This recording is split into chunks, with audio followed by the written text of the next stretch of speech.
Ring sa Sniper 155 o 135 dapat ginaganon lang yan, oh.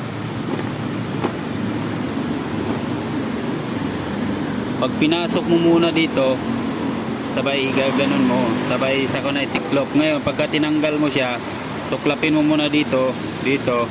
Pag natuklap mo siya, bago mo siya iganon ng konti sa hatak. Yan, oh.